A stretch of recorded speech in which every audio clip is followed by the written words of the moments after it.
$2.15 it is. I love it.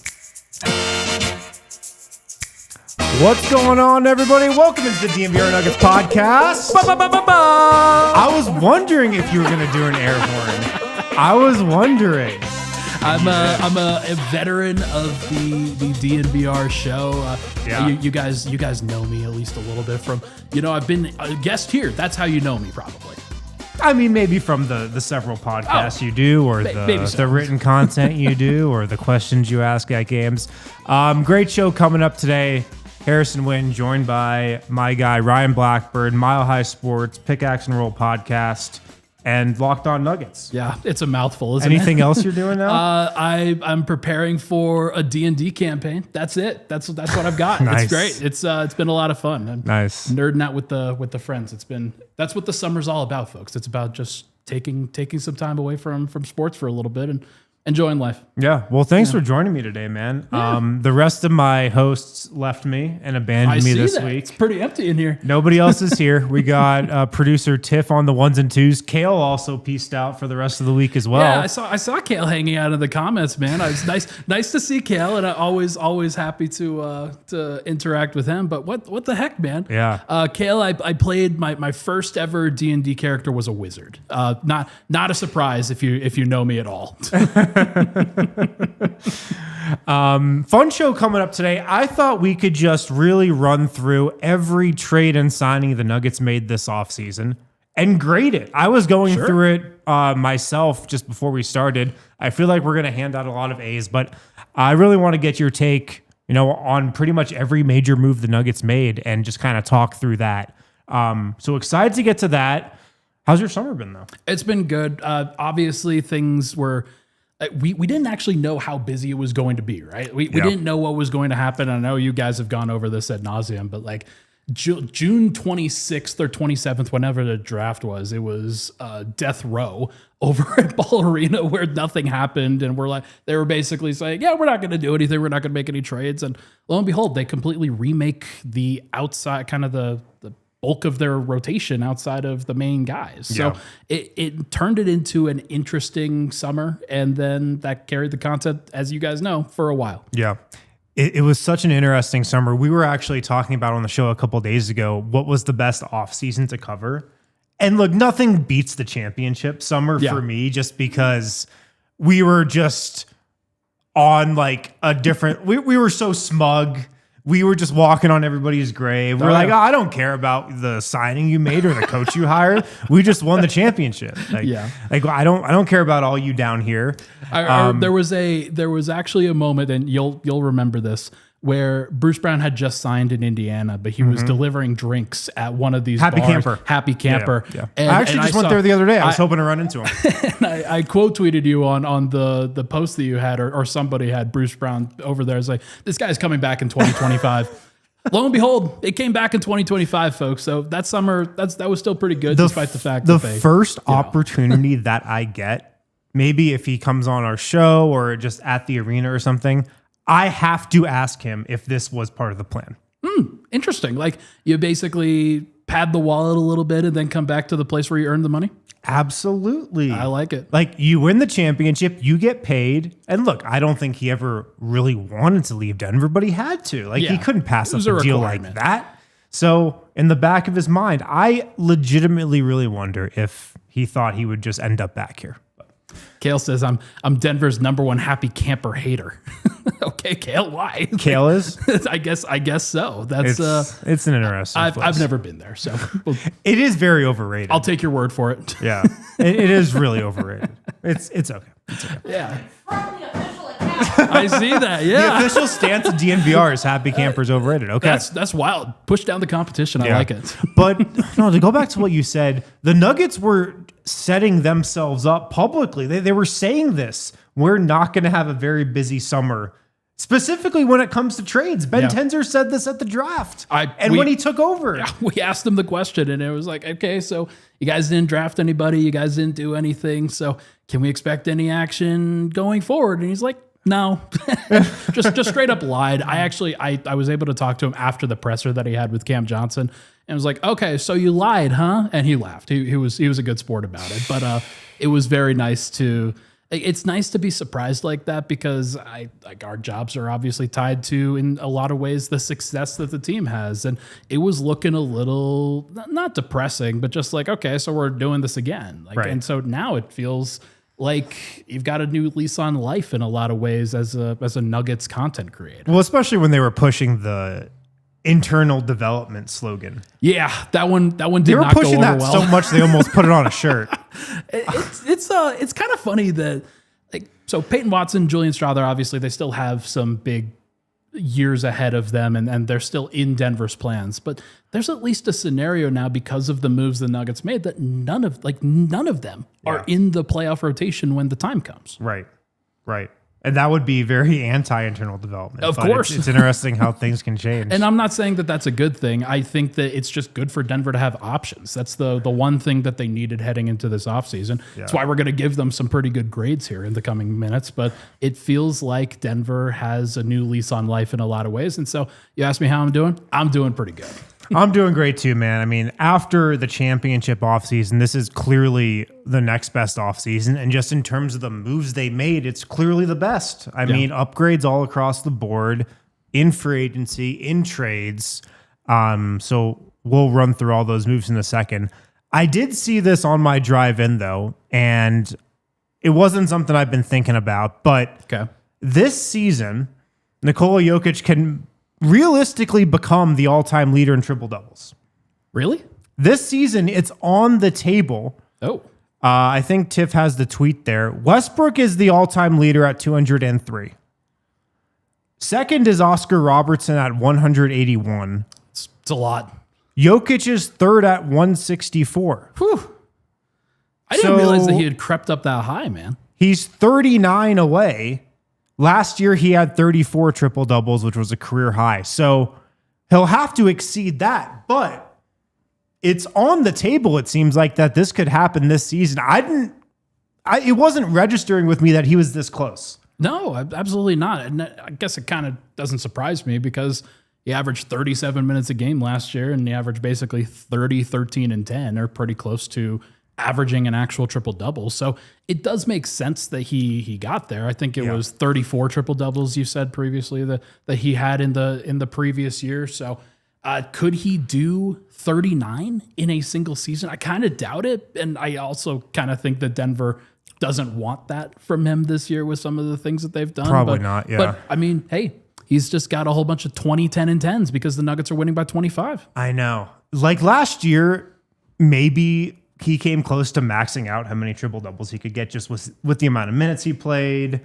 But the reason I think it could be on the table is because I just think his assists could go up this season. Yeah. Just with the style the Nuggets might have, just that they'll be deeper, that they probably just don't need him to score as much as they did last year. I think so. He might just still score that much because he can, and that might be the right thing for him to do. But I think there's a chance he averages more assists per game than he did last year. So definitely like well over 10, maybe over 11. And if that's the case, maybe a few more triple-doubles. I don't know. I think the hope should be for Denver to get him as many assists as possible, especially the ones where he's not having to bang in the paint as often as he has previously. One of the ways that Denver really struggled last year, as you know, is when Jokic is trying to fight for the ball in the paint on a consistent basis and teams are bracketing him, having 2 or 3 guys that are guarding him. It was that Lakers defense that was really troublesome in the middle of the year. Now, if you could just get him at the top of the key and have other guys that can cut and move and do the things that you're wanting to do, then I think that would certainly benefit him. But we'll see what happens. But, I mean, I do agree with you. I think career high in assist is on the table for sure. Yeah. On yesterday's show, me and Vogt ran through some Jokic games that you might have forgotten about from last year. Yeah. And we were talking about the Kings game when he had the the full court heave. That was in that game. And I think his stat line was like 39, 22, 17. Yeah. But Ho-hum. in that game, he got a triple-double in the third quarter for the 5th straight game. And we were just thinking about that. 5 straight games with a triple-double before the start of the 4th quarter. That was a pretty good time. Happened last year? Yeah, that's pretty good. That's you never want to take it for granted. And just the way that they often run that Malone was running his minutes, he would play 30 by the time. Right. Like, the whole first end of quarter the and then the whole third quarter. Yeah, and then 6 minutes in the second quarter or something like that. But so it doesn't surprise me. No. Is it a problem? Yeah, probably. But it was cool. It was certainly very cool. Do you think there's a chance that Jokic's minutes, not talking about the total, but how he plays them during a game, like now he plays the whole first quarter, then he'll come out and he'll come back in at like the 7.5 minute mark, ideally if things are going to plan, and then he'll play the rest of the half. He'll play the whole third, same kind of thing for the fourth. Do you think there's a chance David Adelman changes that up? I would like for him to. Because as you're talking to a rotation builder guy over here, Exactly. So like there's something to be said for, I think. You wouldn't be able to just pencil him in for the same thing every night. No, I mean honestly, that's what you do. You start by filling out that purple line, and then everything else kind of fills in on itself. But no, I think with Jonas Valanciunas, they're going to want to play him, right? They're going to want to play him extensive minutes, and if Jonas is playing consistently like 8 to 10 minutes a game, that's a problem. That's what you would probably be getting, where he like Jokic plays the entire first, the entire third, and then exits for the beginning of the second and the fourth. But like Jonas, I think if you can get him to be playing 14 to 15 minutes a game, why not get Jokic out just a little bit sooner at the end of that first and third, and like take him out 2 minutes with 2 minutes to go? Holy cow! Like that's an early Jokic career rotation. How dare they? Yeah. Also, and I don't know how this would work, because I do think part of Jokic likes to play, just long stretches at a time and just sink himself into the game that way. You can take that graphic down, Tiff. Thanks for that. But I think he would welcome playing with like an all bench lineup. I like it. I think it's actually the type of thing that would refocus him a little bit and just maybe re-energize him a little bit, because he gets bored sometimes. I think playing the same type of style. I think just playing with different guys would like re-energize his brain a little bit. I think he'd be for that.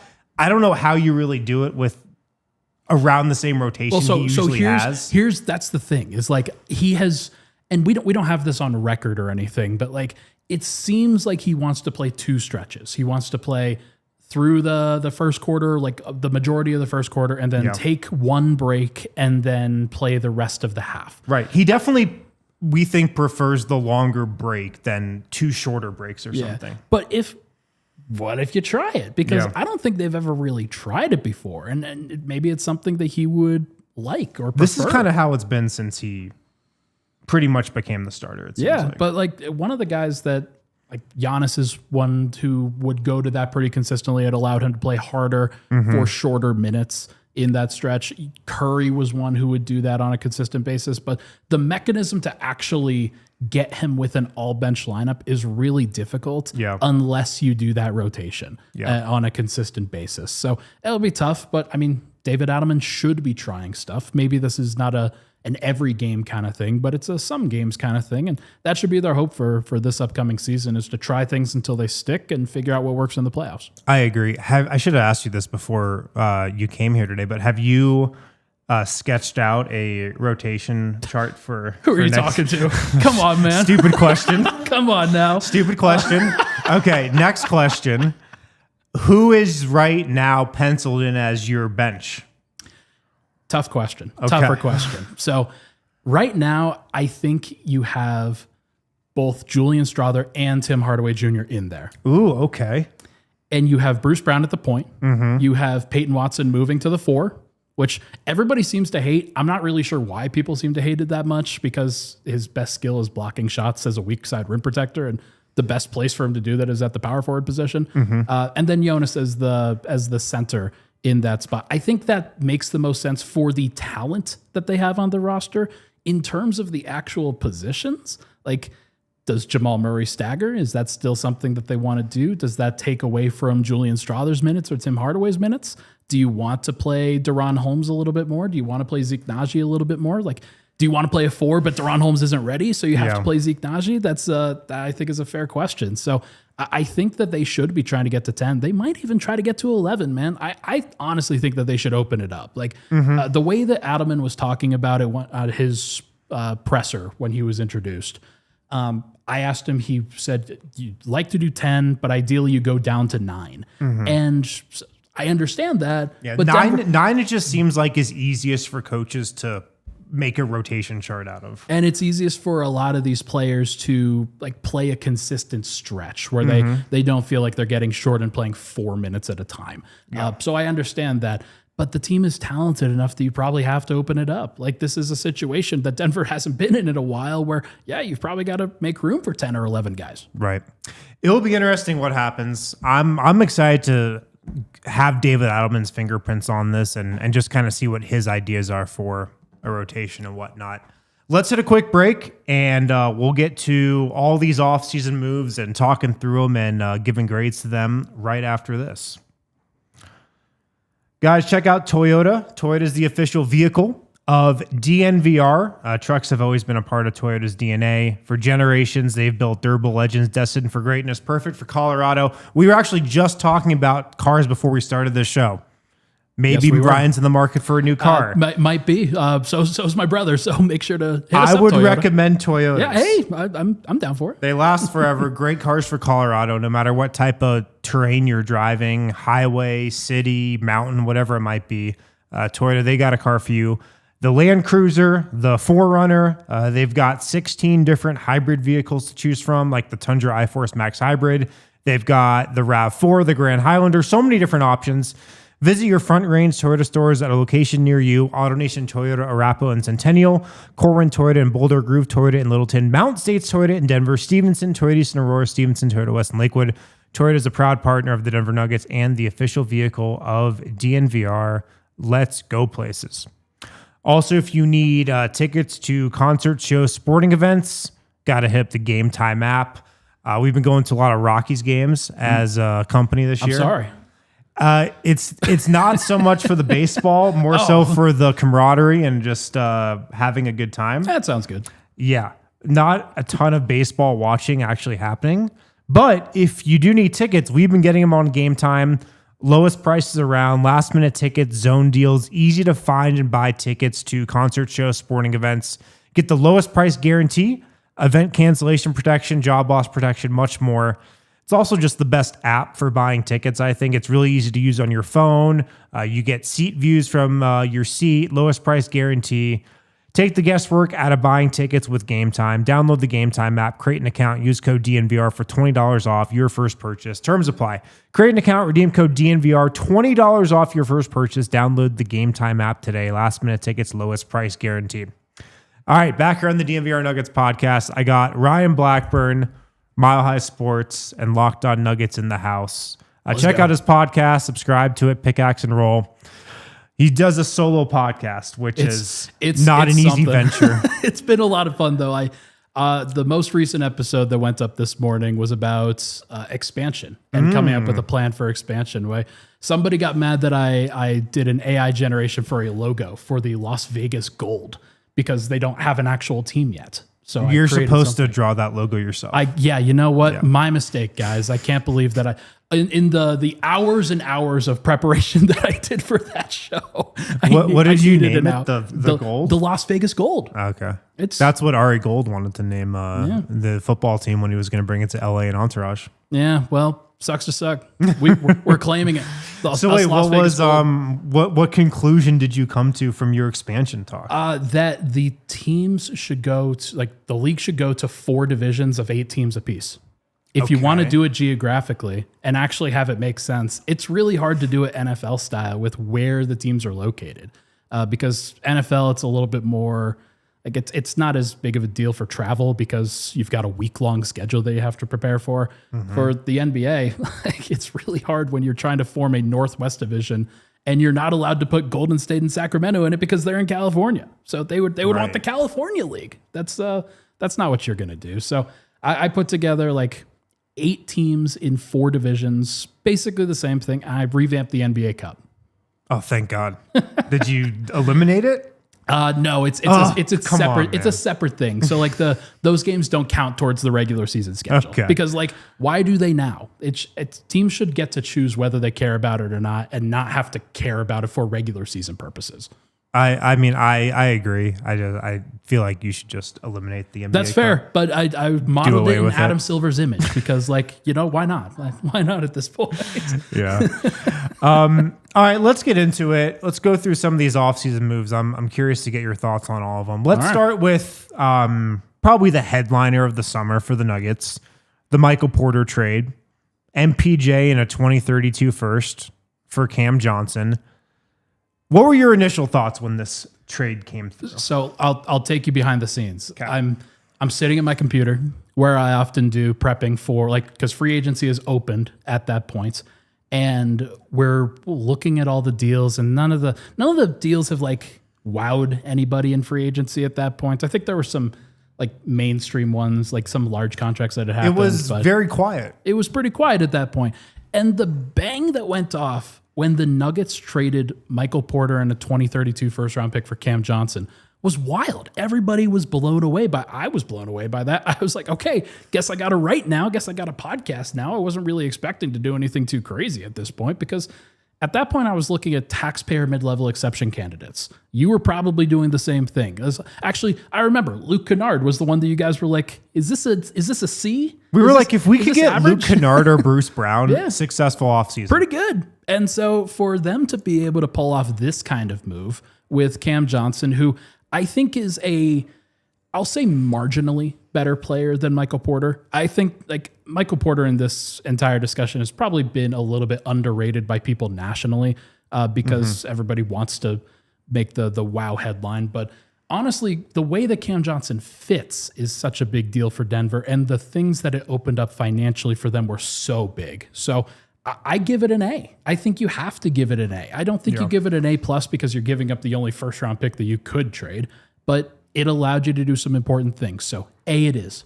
This trade was so shocking to us, and we were doing just like a live reaction show when it came across, because when I was thinking about potential MPJ trades that could happen, first off, I didn't think they were trading him because the front office told us that. Boots on the ground reporting over here lied to everybody. Yeah, stupid of me to listen to that and trust Ben Tenzer. Well played by him. How dare you? But I was surprised that they traded him in the first place. Yeah. And secondly, I was surprised that they made a deal that made them better. Because I was thinking, okay, if they trade Michael Porter, it's probably going to be for a deal that I'm not too excited about. Sure. Like back when they were talking about him for Zach LaVine, I mean, the Chicago didn't do that because they didn't want to take on Zeke Naji. And you were like, okay, are the Nuggets going to have to take back Patrick Williams or like some other bad type of contract? It always seemed like that was going to be the type of deal that happened if there was going to be one. Like, oh, the Nuggets have to take back this bad contract. And like, yeah, it's kind of it's makes them better, but maybe only marginally. It's a pretty even deal. But to get a clear upgrade like this was such a shock. Like I honestly still can't believe that the Nuggets pulled this off. And it seems like they were even surprised that they got it done too. I don't blame them because like it's one of those things. Like Brooklyn was in such a unique position. I actually read an article that came out that Mark Stein posted on his Substack earlier this morning about how the Brooklyn Nets have not used all of their cap space yet. I thought to myself, okay, so the two teams that have used Brooklyn's cap space this year are Denver and Boston. Not a surprise when you think about the directions that they go, but I'm just kind of surprised that wasn't a more competitive market for a lot of those teams, and that Denver only had to pay one first round pick, honestly, in order to get Michael Porter. And that's one of the reasons why I think it's an A, is because I thought it would cost more. Straight up, if you tried to do that deal with the money situations that they are, the health situations where they are, I kind of just thought that Denver would have to pay more. So it's a great deal. And I thought they were going to have to pay more too because of the year Porter was coming off of. Not the year, but the playoffs. Yeah. And the injury. And like if you put the words injury and Michael Porter in like the same sentence, it's scary. That clouds your mind for sure. So I was like, maybe they could get a deal like this for him at the trade deadline or earlier in the season, not now. Now, where do you stand on this? Because Cam Johnson at max, like I think the most amount of minutes that he's actually played in a season so far is 1,800, I want to say, which is lower than what Mike's played, I think, in each of the past 3 years. So I'm kind of surprised. I was surprised to see it. I kind of expect Cam Johnson to be a little bit healthier in Denver as the bar is kind of set a little bit higher, as the expectations are a little bit higher for him. But where do you kind of stand on that and from an injury-related kind of risk Denver's taking? It's a good question. The underrated part of Mike's game had become that he was really durable and played every night and played 30-plus minutes every night. Especially with the reputation that he had cultivated as being an injury risk. Yeah. I had to fight back against people a lot saying, dude, the guy actually plays, man. He's actually been quote unquote healthier than Cam Johnson, just on a games basis. 100%. I'm not like worried about it at all. I think Cam, like you said, will probably just be healthier, and I bet some of the games he sat out in Brooklyn over the last couple of years were just like, oh, we suck. I'm not going to come back if I'm not 120% ready to go. Right.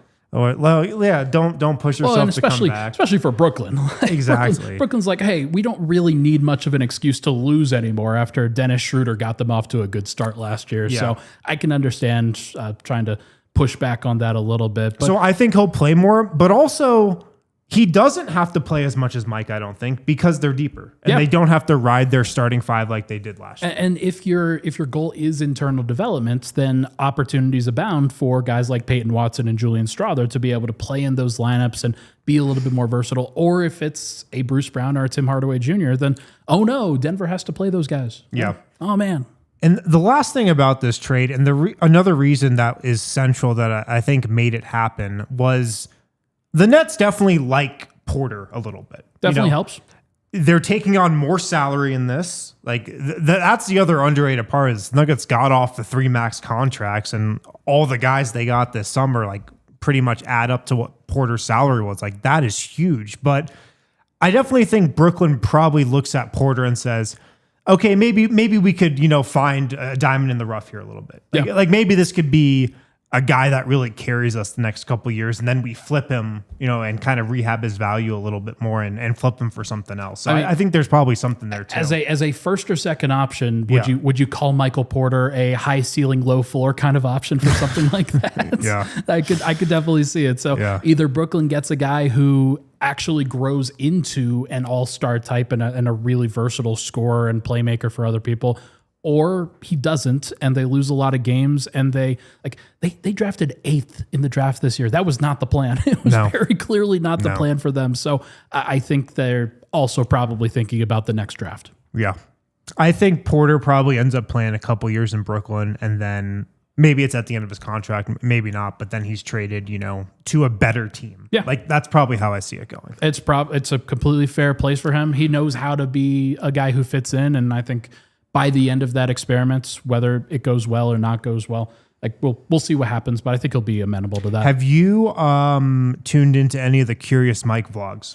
I've seen a couple of them, especially he's been on one. Yeah, the one where like, hey, he goes and sees the practice facility for Brooklyn. Is like, wow, they've got windows in here. That's crazy. They got 2 courts. Yeah, it's 2 courts. Wow, it's like, oh wow, you could see Brooklyn out there. That's wild, Manhattan. Yeah. So a little bit tongue in cheek on that, and obviously he's happy to be in a place like that. We'll see what it looks like in January. It seems like he's pumped to be there, and I'm kind of happy for him too. Of course, like he's given so much. Yeah, he's kind of embracing like being the guy, big city, bright lights, kind of having all the attention on him. You can sense that coming across in these, so I've kind of enjoyed them. You didn't tune into the Austin Rivers birthday party in that one. I think I missed in Bad Bunny concert. That dropped missed yesterday. That one. That dropped yesterday. What happened on this? Do we need the inside scoop from Wind? Wind chime? He went to Austin. I mean, I just watched it, but he went to Austin Rivers' birthday in Puerto Rico. And they went to a Bad Bunny concert. Okay. Looked really nice. That sounds pretty sick. Yeah, looks sick. I would love to do that. Puerto Rico would be sick. I didn't know him and Austin Rivers were tight like that, though. Yeah, they were. There weren't that many people there. It's funny is like Austin Rivers was only in Denver for the time that Mike was out, basically. But That's a good point. but they, I think, developed even kind of a friendship kinship before that, and so it's interesting to think about the relationships around the NBA. But yeah, hey, Austin Rivers, big Michael Porter guy. Yeah. Let's hit another break, and we'll get to the rest of these moves on the other side. We both give that trade an A. I think that's pretty easy, but curious to see what you think of these other moves. We'll hit that after this. Do it. It's brutally hot out, although it's still another beautiful I'm day. still mad at Brendan Vogt in for Denver, yesterday. Colorado. When he said this was good weather. Yeah, good weather, Brendan. My ain't no way, dog. Ain't no way. I hope you're listening to this.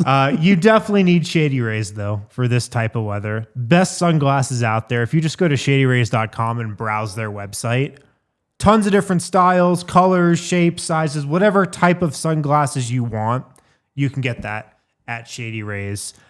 They're durable frames that are going to last a long time. Also, if you lose or break them, even on day one, Shady Rays will send you a brand new pair. No guilt trip, just replacements. So you can wear your Shady Rays wherever, on a hike, at a concert, on a boat, wherever, without any fear of losing them, breaking them. And like I said, they've got styles and colors for whatever type of sunglass you wear. So you can get 35% off polarized sunglasses with the code DNVR at shadyrays.com right now. Shadyrays.com, use the code DNVR, 35% off polarized sunglasses. Try for yourself the shades rated 5 stars by 300,000 people.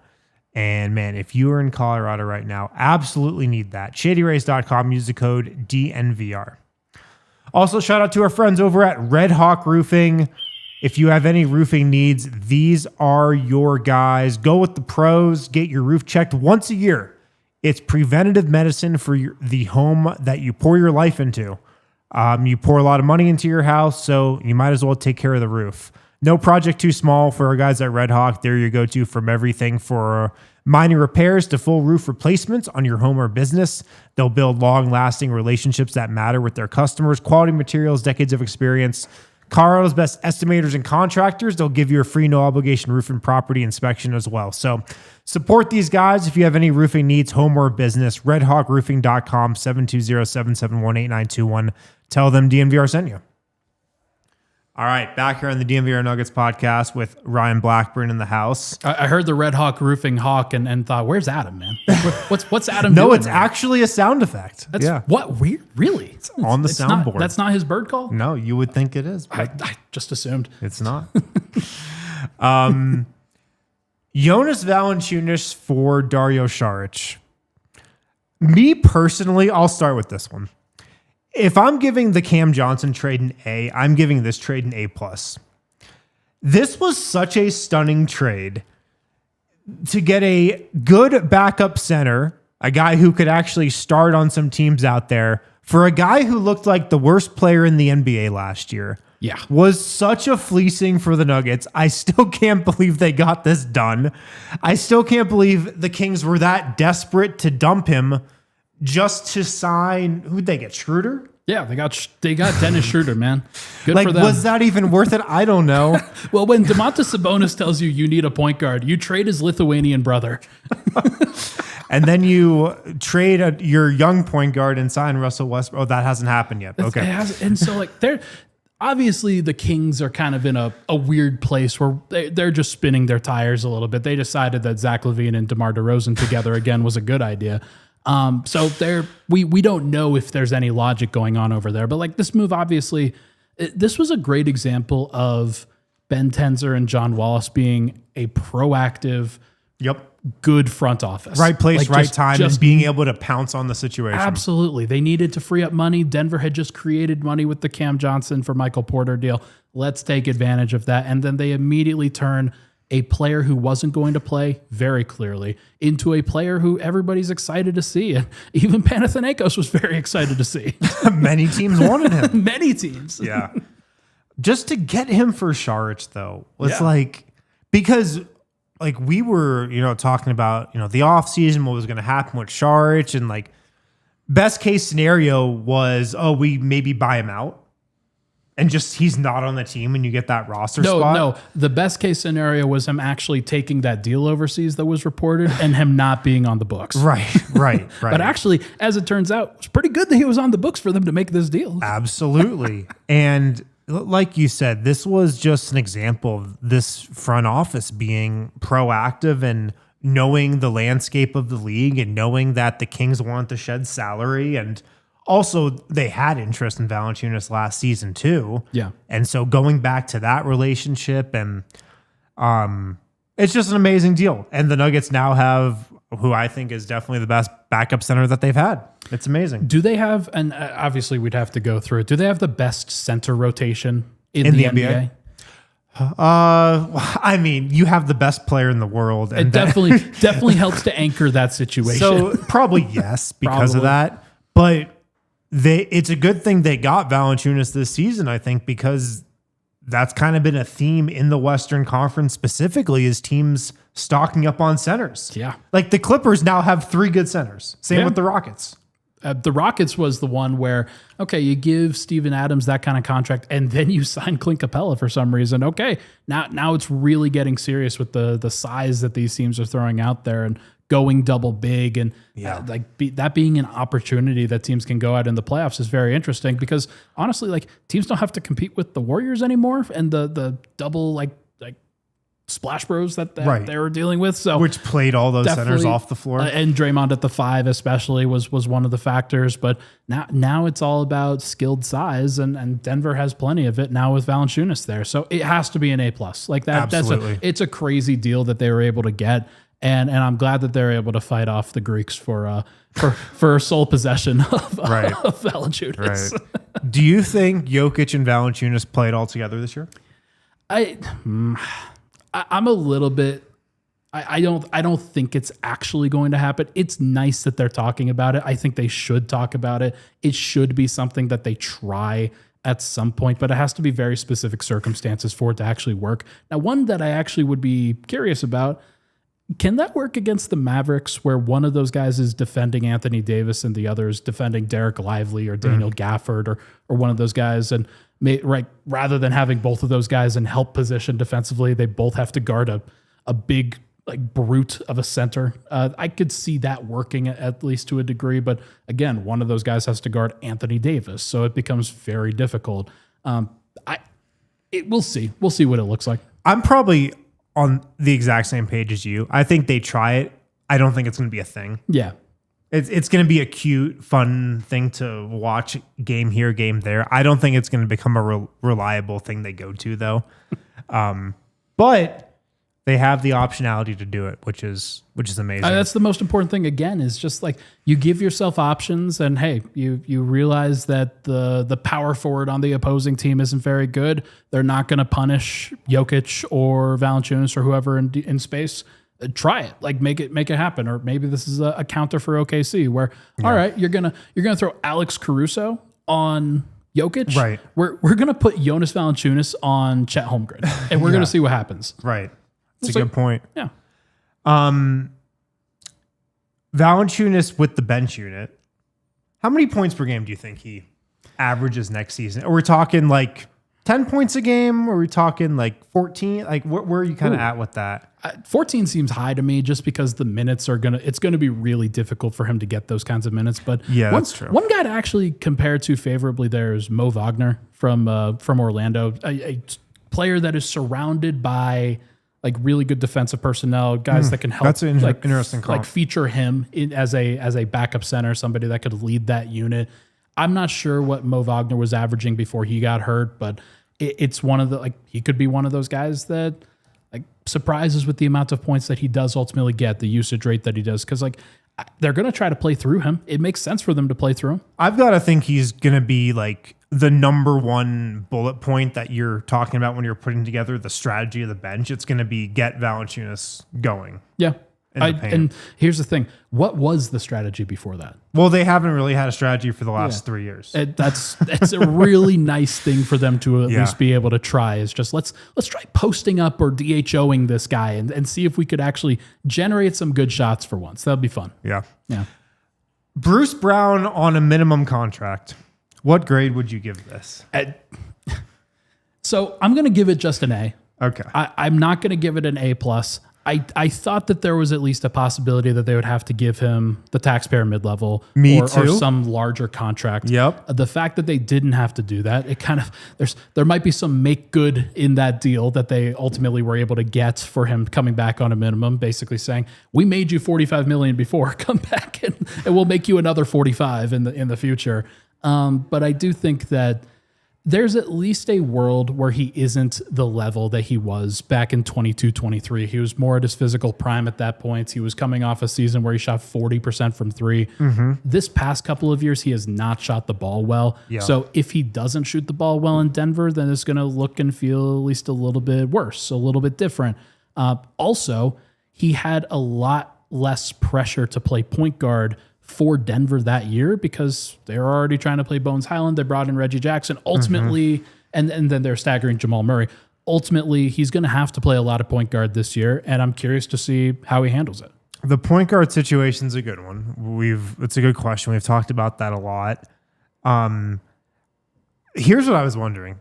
Were there any other teams interested in Bruce Brown? I don't know, honestly. We heard nothing, and maybe that was because there was no interest. Maybe it was because it was just a lock he was going back to Denver. But it was always weird how there was no noise around Bruce Brown at all. I had heard back in March that he was looking to invest in a ranch in Denver.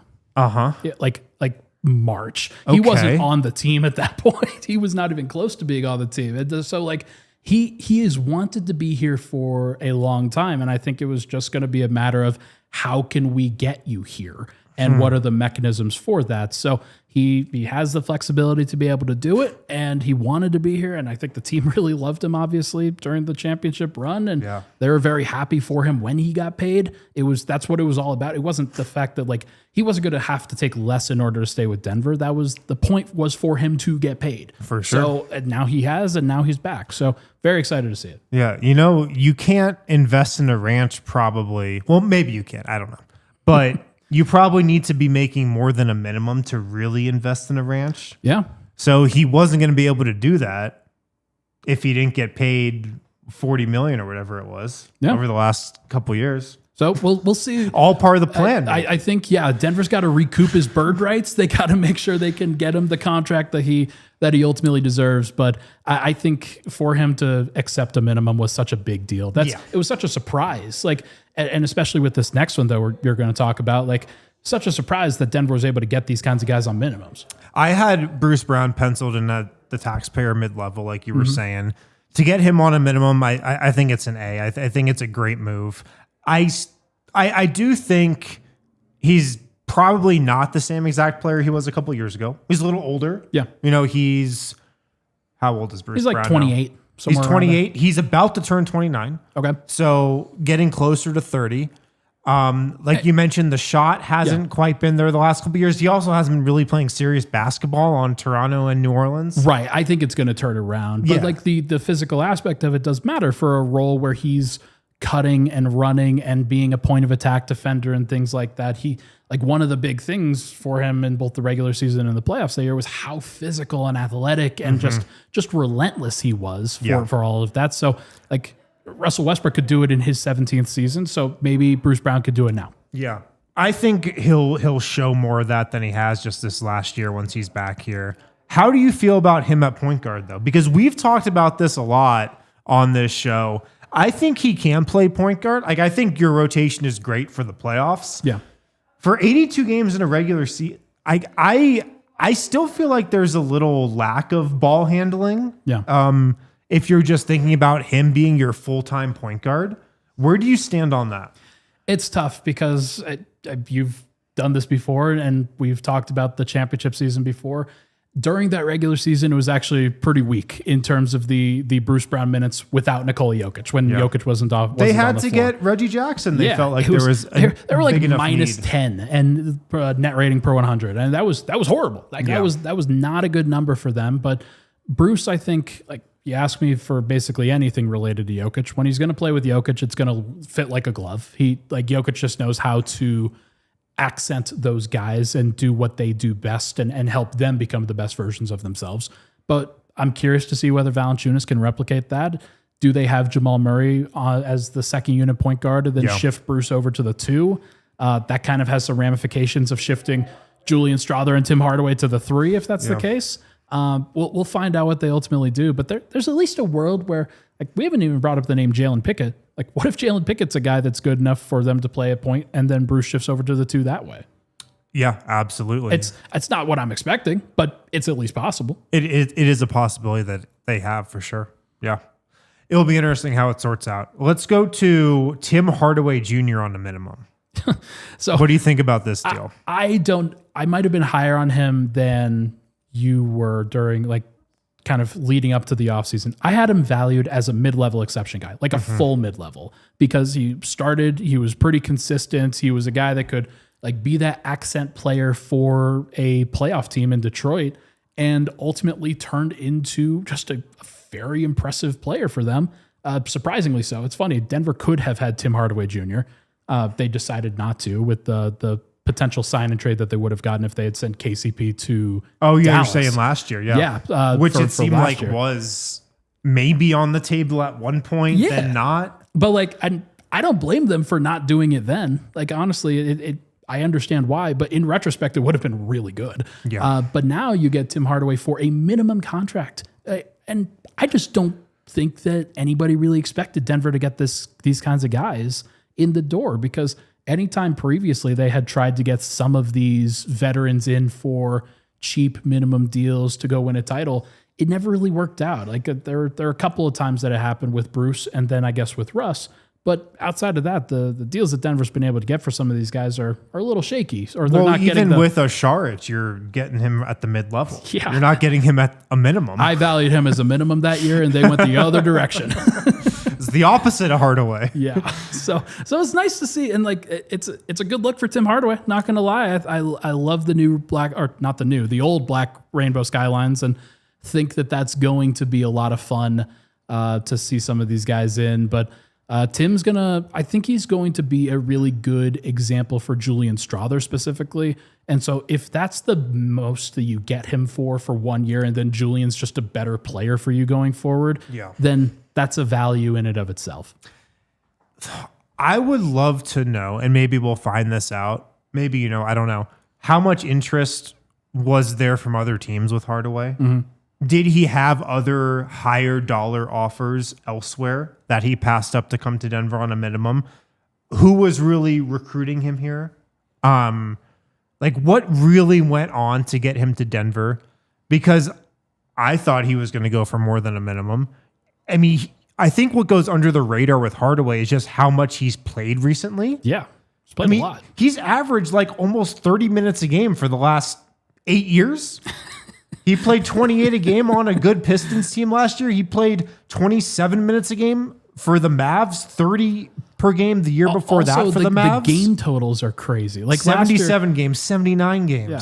Like that's a lot of time. That's a lot. And so it's going to be a different role for him. I think he understands that. I think you saw everybody saw the clip of him and Cam Johnson reacting on Old Man in the Three of, like, hey, you're going to play with Jokic. How you feel about that? And he just grins from ear to ear. Like, everybody's excited for that. And I think he knows, like, you just have to be in the right place and you're going to get a lot of shots. And I think last year he was great at hitting those shots. We'll see if he can do it again.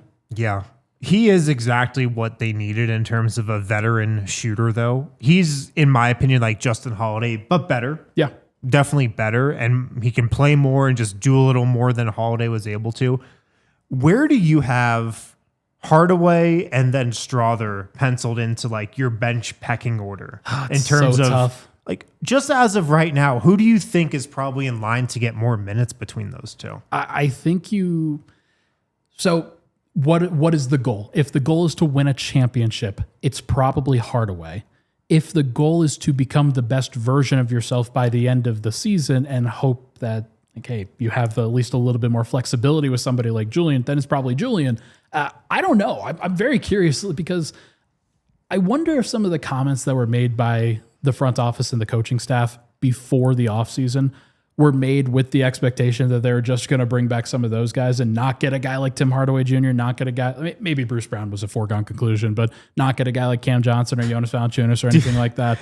I was just thinking about this. Do you think maybe the words internal development were uttered by Josh Kroenke when Julian Strawther was sitting in the audience of the press conference? Ooh, that's a good question. Yeah, maybe he made eye contact with Julian and realized internal okay, you development. Know what? You better get better. Is the declaration there because we've got nobody else that we're going to go to. So I don't know. Just in case we don't get Tim Hardaway and Bruce Brown, we need internal development. Yeah, it's gonna be interesting. I'm just fascinated to think about what. Like those dynamics and how much things have shifted just in a short time span. But I think that Tim's going to play a role. I'd be very surprised if he didn't play a role, to be honest. Yeah. I think that the goal for Denver should be trying to get as much spacing and shooting and offense surrounding the main core guys. I think they've gone the other direction with defense at points, but it puts a lot of stress and a lot of burden on those guys offensively. Rather than doing that, I think building an offensive team and then having everybody buy in defensively, but just sharing the burden of the offensive load, I think makes more sense. Yeah. What's kind of gone a little under the radar is they still might not be that great defensively in the regular season. But it will feel better. It will. I think they'll be better than they were last year. Yeah, honestly, they're going to be better structurally because everybody cares more and believes more. And that's half the battle defensively. Defensively, it's effort and it's belief. Like you just want to do it, and so I think that they have a reason to do it this time. When it comes to Hardaway versus Strawther, I think Hardaway's going to get more minutes. Okay, but I do think they're at least going to go into the season with the mindset of we really want to play Strawther too. So they're going to try to find a way to play both, I think. But if I had to bet on one guy who's going to help more this year, I would just say Hardaway. I think it's probably true. And just even though I like Strawther. I like the compliment of Bruce and Tim Hardaway Jr. because Tim's not going to be afraid to shoot. Yeah. If there's one skill that you would like for Bruce to have a little bit more of, like he can be a little bit like he's not really gun shy that often, especially when you have somebody as like with the confidence that he does, but you'd kind of wish that he didn't shoot as much sometimes. But he'll do a lot of those other things. And Tim Hardaway's out there to get buckets, man. He's out there to draw some offense, to create some stuff out of nothing. And like you were talking about your primary plan. What is the primary plan with the bench going to be? You're going to dump it into Valanciunas. You're going to run some DHOs. Maybe Tim's a part of that. Maybe he's just the spacer on the weak side, and then the ball gets swung to him. Hey, 5 seconds left. Create something, man. And he can do it reasonably. Yeah. So I'd give Hardaway that deal an A+ for sure to get him on a minimum. A+. And I also wonder if in the back of his mind, maybe he did turn down a little more money to come here and he's like, oh, it worked for Bruce. I'm going to do that same thing. And if that is the case, by the way, then there is at least a built-in level of expectation that you're going to get some minutes, and the coach is going to try to pay that off too. Like he's not like, I don't think that David Adelman's going to see that and say, oh yeah, that's nice. Thank you for doing that. We're going to play you 40 games. Right. Like that's not happening. Tim is going to play. It's a degree. Like the question is how much? Yeah. How about grading this offseason move? Hiring David Adelman. You know, initially I was a little bit hesitant on just running it back because it kind of felt like, okay, well, we didn't really have the context of the rest of the offseason. Now that we do, it's kind of nice to have that same consistent voice in who knows exactly what the team needs, who's going to be able to see a lot of these moves and he's definitely worked with Ben Wallace and co. and basically said, okay, these are the kinds of guys that we're hoping for. These are the kinds of guys that we're looking for. And so I think it's a good move. I'm hesitant to give it a full-on A because we'll see what it looks like. We'll see what he looks like in his actual first season in the NBA. But I mean, sterling reviews from the playoffs. I think he did the best with what he could, and I'm excited to see more. Yeah, I'd agree with that. I think if you just like presented that situation that he walked into, what he got out of the team was best case scenario. Basically, George Karl would have walked in and walked out.